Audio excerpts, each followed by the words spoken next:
नेता ने दिल्ली में पिछले सप्ताह राहुल गांधी जी को जान से मारने की धमकी एक तरीके से दिया था, जब उन्होंने कहा कि राहुल गांधी जी संभल जाओ, नहीं तो आपका भी वही हाल होगा जो आपकी दादी का हुआ है। हम सब लोग जानते हैं कि स्वर्गीय इंदिरा गांधी जी ने अपनी छाती पे 34 गोलियां खाई थी और शहीद हुई थी। हम सब लोग जानते हैं कि राहुल गांधी जी के पिता, जिन्होंने शांति वार्ता शुरुआत करी, इस वजह से उनके जिस्म के चीथड़े उड़ा दिए गए। आप उस व्यक्ति को, जिसके परिवार में, जिसके पिता ने, जिसकी दादी ने शहादत देश के लिए दी, आप उनके बारे में ऐसा कहते हो कि आप संभल जाओ, आप बोलो मत कुछ भी, नहीं तो आपका भी वही हाल होगा जो आपकी दादी का हुआ है। भारत के अंदर राजनीति इससे ज्यादा निचले स्तर पे नहीं गिर सकती।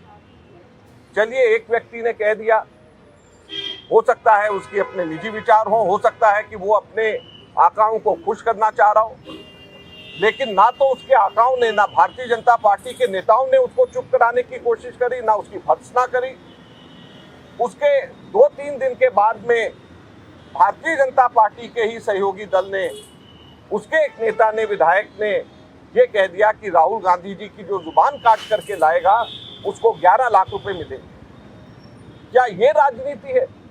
आपको जिसकी बात पसंद नहीं, आपको जिसकी आवाज पसंद नहीं, आपको इसलिए उसकी बात पसंद नहीं, इसलिए उसकी आवाज पसंद नहीं क्योंकि वो अक़लियत की बात करते हैं, माइनॉरिटीज की बात करते हैं, दलितों की बात करते हैं, पिछड़े वर्गों की बात करते हैं, मजदूरों की बात करते हैं, संविधान को बचाने की मांग करते हैं, इसलिए आप कहते हैं कि उनकी जुबान काट लेगा जो उसको 11 लाख मिलेंगे। आपको उसकी आवाज, उसकी बात पसंद नहीं, इसलिए आप कहते हैं कि तुम्हारा भी वही हाल होगा उसी तरीके से जो तुम्हारी दादी का हुआ था। मैं एक चीज बता देना चाहता हूं भारतीय जनता पार्टी को, ये कांग्रेस पार्टी है और ये राहुल गांधी है। जान से मारने की धमकी से हम लोग किसी भी तरीके से डरने वाले नहीं हैं।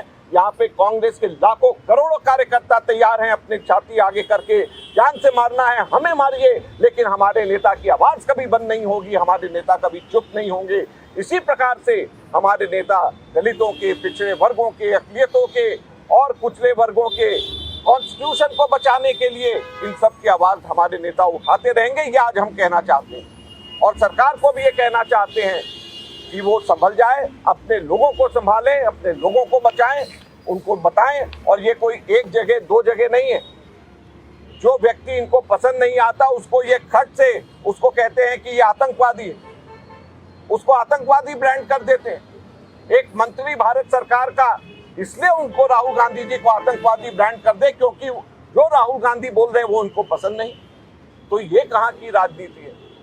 एक नेता कह दे कि इनको मार दिया जाए जान से, इनकी जुबान काट ली जाए क्योंकि उनकी बात उनको पसंद नहीं आ रही। तो इसलिए आज हम लोगों ने यहाँ पे पुलिस कंप्लेंट करी है कि इनके खिलाफ सख्त से सख्त कानूनी कार्रवाई करी जाए। आज सरे चौराहे पे बीच में पब्लिक मीटिंग के अंदर अगर कोई व्यक्ति ये कहे कि इनका वही हाल होगा जो इनकी दादी का है, मैं समझता हूँ कि इससे ज़्यादा बड़ा सीधे के सीधे जान से मारने की धमकी कानूनन तौर के ऊपर नहीं हो सकती। इसलिए हम पुलिस को कह रहे हैं कि इस पे कार्रवाई होनी चाहिए और इनके ऊपर एक्शन लिया जाना चाहिए।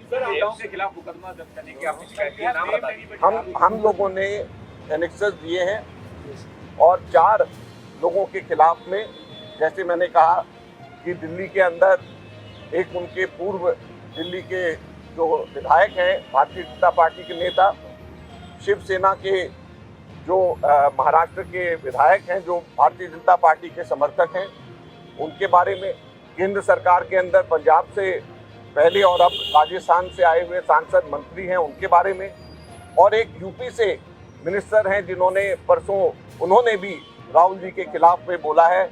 ये चारों के खिलाफ में हम लोगों ने बाय नेम हमने कहा है कि इनके खिलाफ में FIR होगी।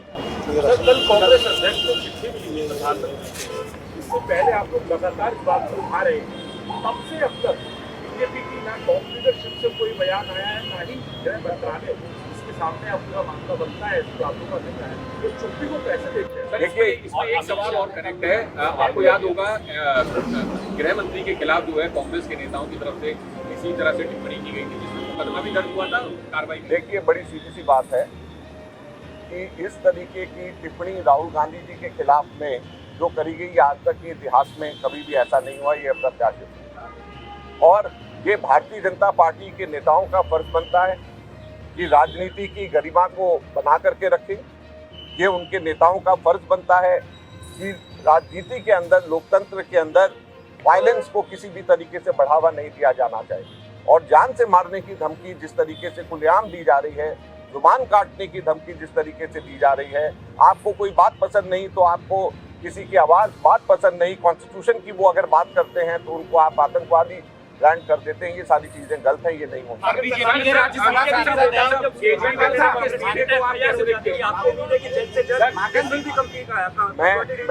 मैं ये उम्मीद करता हूँ कि FIR होगी, और उससे भी ज्यादा मैं ये उम्मीद करता हूँ कि भारतीय जनता पार्टी अपने नेताओं पे लगाम कसेगी। और साथ में ये भी फिर से कहना चाहता हूँ कि कांग्रेस के नेता, कांग्रेस पार्टी कभी डरी नहीं है इन धमकियों से। हम सब के सब लोग तैयार हैं अपनी जान को देने के लिए, और किसी भी तरीके से हम लोग चुप नहीं रहेंगे। हम लोग हिंदुस्तान में दलितों के, पिछड़े वर्गों के, अक़लियतों के और संविधान को बचाने की आवाज़ हम उठाते हैं।